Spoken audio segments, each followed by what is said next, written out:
Hey, everybody, welcome to another episode of Cash That and Merry Christmas. This is your Christmas episode, Christmas special of the Cash That podcast. And it is brought to you once again by our good friends at Rhythm.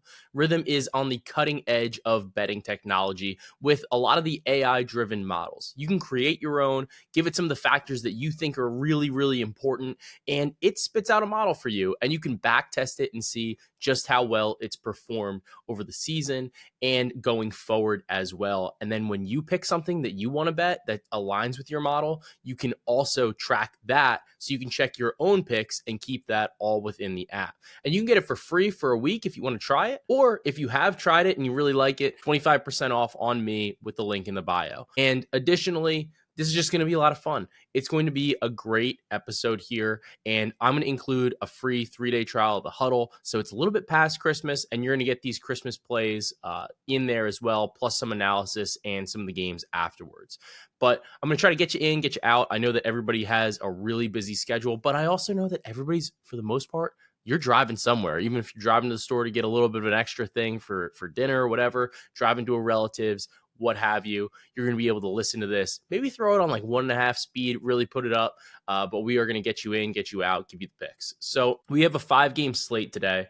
And I wanted to touch on the first thing before we really dove into it is the biggest trend that everybody had always talked about was the under on Christmas Day, especially the early games. And that still somewhat applies. However, I talked to our guy, Andrew O'Connor Watts, and he ran some of the numbers again for some of the updated numbers. So since 2005, the under is 47, 38, and 1. However, since the bubble, it's just 6 and 14 for these early games. Over the last 5 Christmases, the over is 14 and 6. So this trend, I think it became too public. And then now, as a result of that, we kind of had a little bit of a reset here. I think that moving forward, we don't need to like align ourselves and hold us to that as much, where you'd say like, oh, well, it's situational spot. It's bad for these teams in the morning, what have you. And they come out a little bit flat given the holiday. So I think that is something that maybe we can throw out the window. And that's something that, we talked about on Buckets too with Matt Moore. He liked the Spurs Knicks over, for example. And that's the first game of the day. That's the earliest game. And that's the game that you're like, that's a tough game to kind of get up for because it's just a little bit more of a difficult spot situationally, given the fact that it's so early in the day, so early on the holiday. And a lot of people maybe got to try to, or we're trying to spend a little bit of time with family. We're trying to wrap presents, what have you. So I want to dive into this game. We're looking at the Spurs versus the Knicks. The Knicks are 9.5 point favorites. I like the New York Knicks at -9, -9.5. I will take either number at this point. The biggest thing to me here is that the Knicks are 9-4. I think it's actually 9-5 now because they played last night. So I was prepping this, and then that's how this thing goes. So let's pull this. Let's update this number. But the main thing here is that the Knicks have just absolutely smoked bad teams. And when the Knicks play bad teams, it really does change a little bit of the analysis, a little bit of the nexus here for New York. So over the last month, New York is 10-3 with a +13 net rating. They have the number 1 offense in the league, and they have the 8th best defense. The Spurs over the same stretch, they're 6-6, but despite having the 6-6 record, they're -3.2 in point differential. They are 14th in offense, and they're 20th in defense. So all the talk about Victor Wembanyama being incredible defensively, he's leading the league in Defensive Player of the Year voting, or at least in the odds, right? There's no voting yet. And you can be an incredible defensive player, and that cannot translate to team defense. And that's something that the Knicks have just absolutely exploited. So when the Knicks have played bottom 10 defenses this season, they are crushing teams. They're absolutely crushing teams. When you look at what New York's doing, they're 6-1 against bottom 10 teams over the course of the last month. But if we bring it back to the start of the season, they haven't really played too many bad defenses early in the season, but they're 11-3 plus 12.6 point differential. Number 2 in offense, they're 20th in defense though. So they're allowing teams to score, but the offense is absolutely cooking for them. And I think that that's pretty important because I think they're going to be able to get out and score against the San Antonio Spurs defense. The Spurs don't play at a particularly fast pace. The Spurs are playing at the 13th fastest pace in the league, so it's about league average. The Knicks play a little bit slower. They're 26th in pace. However, when I look at this and you say it's a younger team aside from Chris Paul, many of which have never, when you play with Wemby, you're going to get a little bit more national exposure. You're going to get a little bit more TV time, but this is a pretty big game. They're going to be away from their families, which maybe it helps them. Maybe it doesn't help them. At the same time, you know that these Tibbs teams are always ready to ball. They're always ready to play. They're always ready to continue pushing the rock and making sure that they can ensure a win. With New York, the fact that they just obliterate bad defenses, I don't think that they're going to have really much difficulty scoring the basketball today. And that's why I'm comfortable laying those points and getting the Knicks as a favorite at home. Not trying to be a homer here, but that's a little bit of what the data is showing. And I know that the Spurs can kind of contend with anybody. They can kind of roll with anybody, but it's not, I think that after the game the other day against Philadelphia, or so last night with the way that whistle went, I feel like that's something that the league is going to emphasize to a degree. It's like, hey, you got to watch this. You need to watch this. And that's not necessarily something that's good for Victor, the way that, because it was an egregious flop. It was just an egregious flop. So I think that's something to keep an eye on. And even for Victor, the other play that I would look at is I would look at over 3.5 turnovers. It's a big game. It's a big stage in New York. And the Knicks defense has gotten a little bit tighter.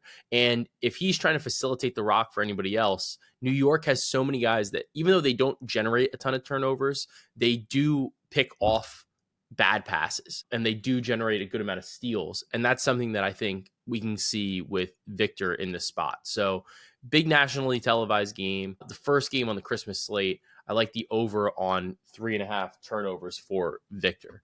And if I was looking at a player prop, I think it's obviously a tough matchup for Towns, even though Towns has been incredible on the season. I do think that there's probably a little bit of meat on the bone with Chris Paul over 8.5 points. He's gone over in 4 of 4 against New York over the past couple of seasons, averaging 12.5 points per game. And then I also think that Bridges and Anunoby in theory should have, I think, the best matchups here going against the Spurs.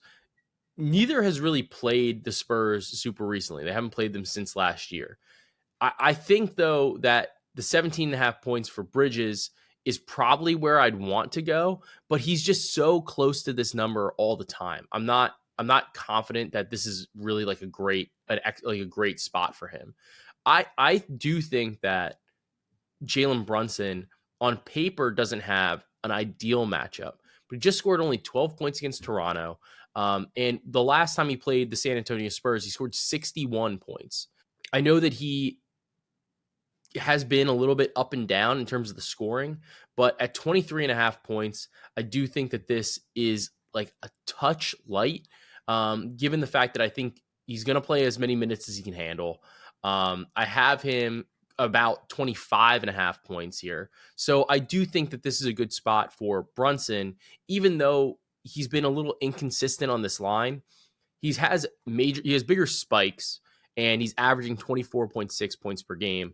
I think that given the matchup, given his ability to get downhill, his ability to generate contact, I think that this is a great spot for him, the 23.5 point number to go over. And if you want, there's a little bit more of a juice number at BetMGM right now at 22.5 points. So if you can grab that, it looks like some of these things that I'm fetching are probably going to be old by the time you even get to it. But so that's what I'm saying. If you can get 22.5, great. I think 23.5 is fine. I don't know what my dog is eating next. So I'm on Brunson over 23.5 points in this game. The next game that we're going to look at is the Minnesota Timberwolves versus the Dallas Mavericks. This game has the Mavericks as a 5-point favorite or now it's moved to 5.5 at home. I think there's 1.5 left in the market, but for the most part, it's 5.5. Minnesota has kind of struggled so far this season. When we look at what Minnesota's been able to do, they've dropped. So when they played New York about a week ago, the Knicks and the Wolves were essentially next to each other in terms of adjusted net rating. Now the Wolves have fallen all the way down to 13th. They're plus 2.2. Dallas, on the other hand, plus 5.4. They're the fourth best adjusted net rating in the NBA, behind the Thunder, the Celtics, the Cavs, and then one slot ahead of the New York Knicks. I think that this is a Maverick spot. However, I am a little concerned about the way that the spread moved. I don't know. We're getting to the point where it's over a little bit. It's basically Dallas has to win by 2 possessions. Minnesota has been feisty. You know that Anthony Edwards is going to come out and try to ball as much as he can on Christmas Day. So I do have some reservations there, but I do think this number is just about right on the 4. I think it was better, probably closer on the 4 or the 5 as opposed to the 5.5. Looking at this game from a player prop perspective, Luka Doncic has been fascinating, right? So he's at 29.5 points here. Yeah, that's really what we got in the market. He's only hit this in 10 of 21 games this season, averaging 28.8 points per game, 48% hit rate on this line for him to score 30 plus. When we look back at his games against Minnesota, he's averaging 28.8 points against Minnesota. A lot of these games, though, were in the playoffs. During the playoffs, he scored 32.4 points per game against them. During the regular season, though, he's only averaged 26.6 points per game over the past couple of years. And this season, in the one game that they played, he only scored 24. I will say, though, in the game where he only scored 24, he still took 27 shots. That is a ton. That is a ton of volume. And he was just 1 for 8 from 3. So if we look at this from a perspective of maybe does Minnesota come out a little flat? Like, how does Luka want to respond to this, right? I think that maybe there's a little bit of opportunity here for Luka to go over this 29.5 point line, given the day, given the holiday, and given, his ability to kind of rise up on these bigger stages. I think that when you have that type of volume, it becomes harder to ignore, right? The one player that has had a lot of success, though, is Kyrie Irving. His line is at 20.5. There's actually 19.5 right now on MGM. When I look at Kyrie Irving's stats over in this particular spot, I have him like right around the number at 20, right? But from this individual matchup perspective, if you have all of the attention kind of being diverted onto Luka, whether and some of the personnel from Minnesota, whether it's Jaden McDaniels, whether it's Anthony Edwards, et cetera, getting diverted onto him, we know that Anthony Edwards does not want the Kyrie Irving assignment. As we kind of found out during the playoff series when he was like, I got Kyrie. And then they was like, it's not a great matchup for him, right? Kyrie's a little bit too fast. 20.5 or 19.5, I think, is a little low for Kyrie. He's hit this in 7 of 9 games against the Minnesota Timberwolves, and he's averaging on this season 23.4 points per game. Now, it obviously changes a little bit without Luka Doncic. He's averaging 24.1 without Luka. He's averaging 23.1 with Luka, but still 63% hit rate. He's somebody that's a little bit more, I think, unflappable in terms of playing on the national stage. So I like Kyrie Irving to score basically 20 plus points in this spot. You can get it at MGM minus 125, Caesars minus 129. And given the fact that DraftKings is sitting at minus 125 for 20.5, obviously you're going to rather have the 19.5 at minus 129 here. So I like Kyrie Irving in this game. From the Wolves' perspective, Julius Randle has been somebody that's actually played pretty well against Dallas. And I think that his physicality and the fact that Dallas doesn't really have a big that aligns against him perfectly. Eric Lively's a little bit faster than him. Daniel Gafford I think he's a solid center, but he's not the biggest center. And he's able to kind of attack that over the past couple of seasons. He's gone over this in 5 straight games, his 19.5 points against the Dallas Mavericks. And he's actually had some pretty well-rounded efforts. So he had 7 dimes, 7 rebounds, and 20 points against Dallas in the one matchup where he was on the Timberwolves this year. So something to look out for. It's not something that I want to bet, but it is definitely something to kind of keep an eye on in this game. Next, we have the 76ers at the Celtics. Celtics are 9.5, 10.5 point favorites now. It's kind of been moving in the market. So depending on where you're able to go, We're this open at Celtics -7.5. Now we've seen, over the course of the past couple of days, about a 4-point line move, pretty significant. Last night, Andre Drummond got ejected, then unejected, then Joel Embiid actually got ejected. Absolute disaster, right? I think that this is a game where Boston should be able to take care of business. Maybe it's a game that they actually show up, but Boston has been a little hit or miss this season in terms of their ability to not so much win these games, but more so in terms of covering the number. When we look at some of the trends here for Boston on the season, Boston is just 11-17-1 against the spread. They are 11-16-1 as a favorite, 5-10 at home. Philadelphia is not good either, but they're 6-4 over their last 10 against the spread. So they've been a little bit better. Boston, though, is winning these games, and Philadelphia is not winning these games when they're an underdog. Philadelphia is just 2-13 straight up as a dog. Boston is 22-6 as a favorite. So I'm not super interested in this.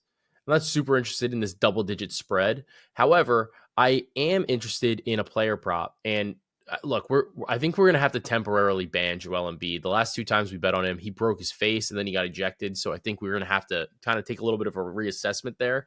But Kristaps Porzingis over 17.5 points, -105 on MGM. I sent this to the huddle first. I think that, this line might have moved in terms of the juice, but I still like it at 17.5, probably still like it at 18.5. And like I said, you can join the huddle for the next 3 days for free. I'm going to put a link in the bio here. So you can always get the best lines, or you can get the line as soon as I bet it, as soon as I'm giving it out.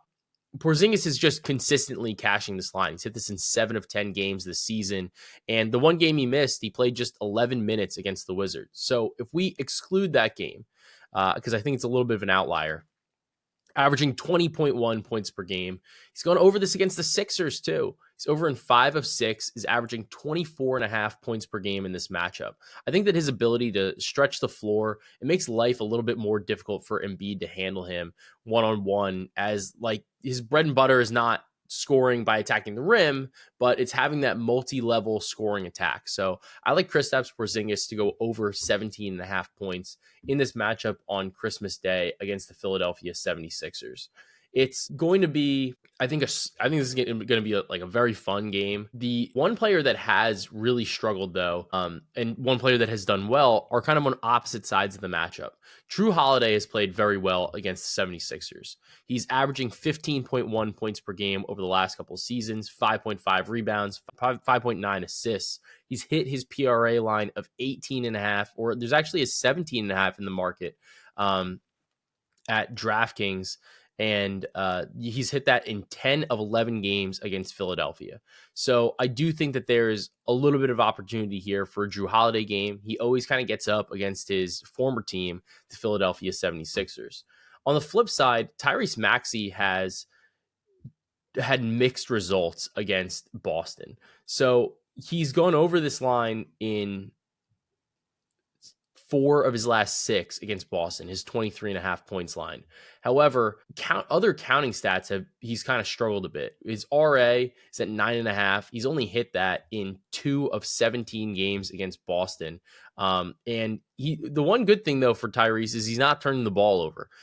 He's only averaging 0.9 turnovers per game against Boston. It's pretty much always at 1, but that's basically all that we're really seeing for Maxey. So definitely something to keep an eye on, but I do think that, again, this is a spot where I don't really want a ton of Philadelphia stuff. I do know that the numbers between Paul George, Joel Embiid, and Tyrese Maxey when they're on the floor have been very, very, very, very solid. They just haven't really gotten a ton of minutes together. So whether it's noise, whether it's not, I don't think it's noise. I think that those guys are all too talented for it to be noise, but there's enough data points there where I'm like, I don't really want to bet this game. I don't really want to bet on them. It makes it very difficult to assess like how the minutes are going to be distributed, how the scoring is going to be distributed, and how they're going to really play against other teams. So I think we need a little bit more data on that. It's kind of a shitty thing that we have to say, but I'm not comfortable really betting on this Philadelphia team, especially against a team like Boston, who can be kind of variable in terms of their against the spread performance and in terms of their offensive output with the number of threes that they really put up. Looking at the next game, we have the Lakers versus the Warriors. The Warriors are 4.5-point favorites in this spot, and these teams are pretty close in terms of the division. The Lakers are 16-13 overall. The Warriors are 15-13 overall. The biggest thing when I'm looking at this game is just in terms of overall frequency, the Lakers don't get up a ton of threes. And I think that kind of creates a little bit of an issue here against the Golden State Warriors team that takes threes at the 7th highest frequency in the NBA. Additionally, the Lakers have been solid in terms of their half-court offense. The Warriors, on the flip side, have not really been. The Lakers are bad in transition. The Warriors are also kind of bad in transition in terms of getting out in transition. However, the Lakers are like the worst team in transition opportunities, especially on the defensive side of the ball. We've seen the Warriors push the pace against some of these bad teams, or when it behooves them to push the pace against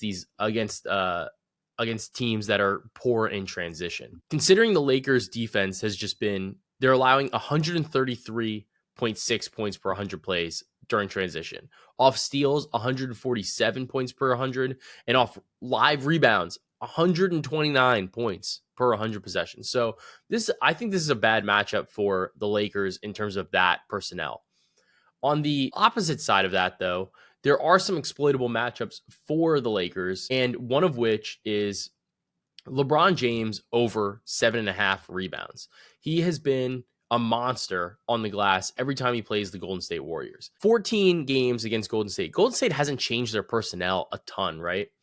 Last 14 games against Golden State, he's gone over this line in 12 of 14, averaging 10.6 rebounds per game. That's a little skewed because he's got that 20-point, like double overtime rebound, 20 rebound performance that he had last year. Despite that, though, if we look at the floor, his floor on this prop is 7.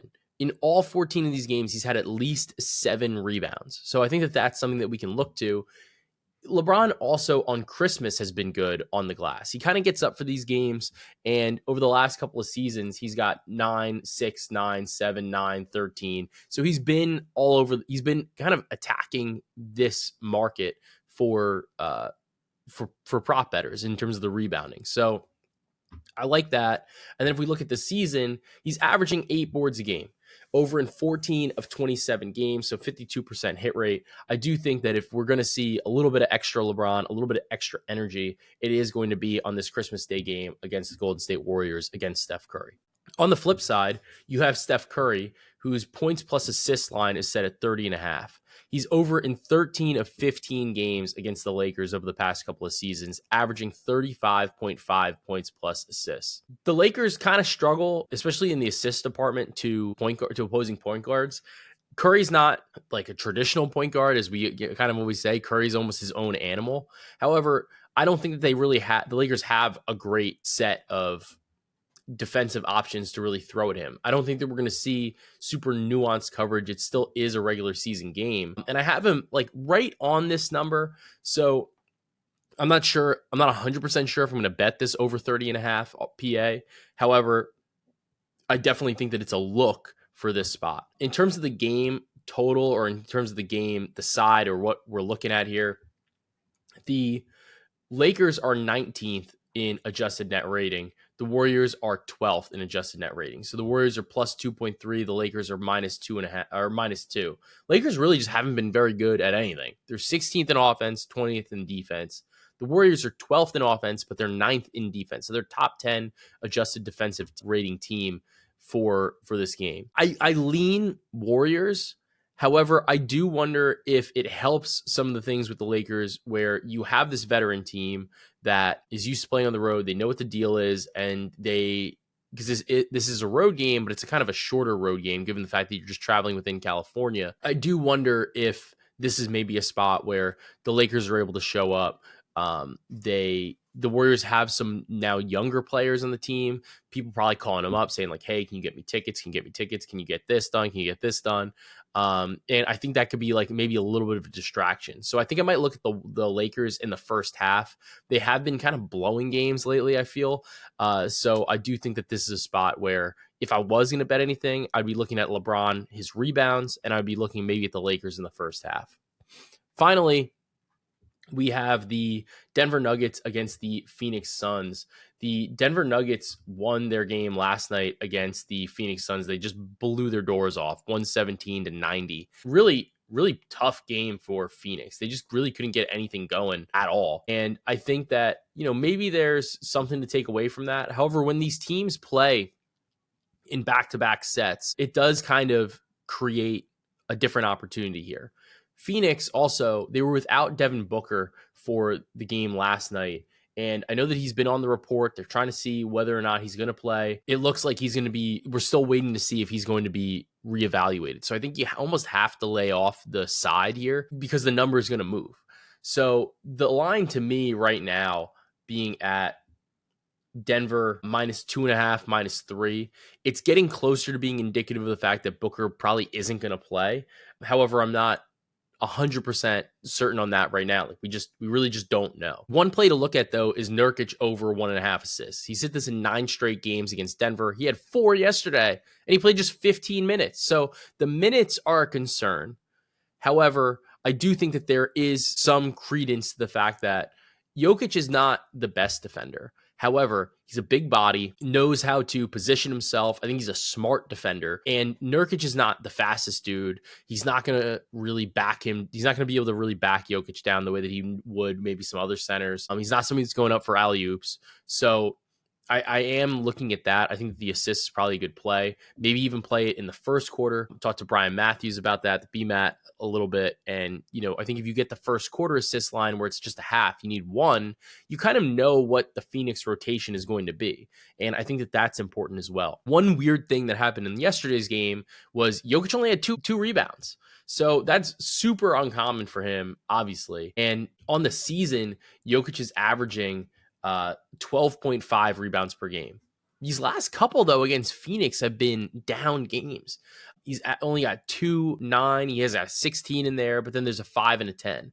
So I think when you look at this, a lot of it has to do with Nurkic. So he's got, against Nurkic head to head, he's got 2, 16, and 5 against when he's played against Phoenix. But then even going further out, you're looking at over the past couple of seasons in these head-to-head matchups against Nurkic, you're looking at 8.5 boards, under in 2, or he's only hit in 2 of 9 games on the over. I think that this 11.5 is going to be a public play. I would want this to go up to 12.5, and then you bet the under. Because if you do that, he's only got the 116 rebound game against Nurkic over the past couple of seasons, and he's averaging 8.8. The one problem with this is Mason Plumlee is somebody that he's absolutely destroyed against. And Plumlee is the backup, right? And aside from yesterday, 17, 17, 27, 19, 21 against Plumlee.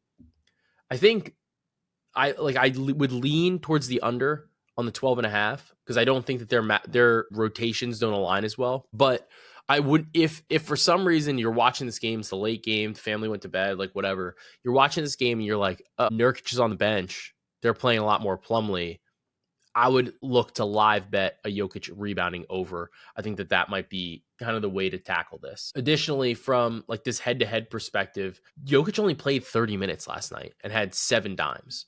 So he had 7 dimes, 32 points, and 2 rebounds. So I do think that if you were looking at Jokic, the points is a little steep, but I think that 8.5 assists is not crazy if you were saying like I need to get, or like I want to get an assist prop.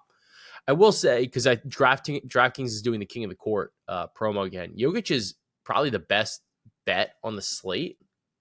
I just have some reservations given the fact that he doesn't rebound that well in this particular matchup. You have some other players that you can look at. I have in order Jokic, Doncic, Embiid, Towns, AD, Tatum, Durant, LeBron, Wemby.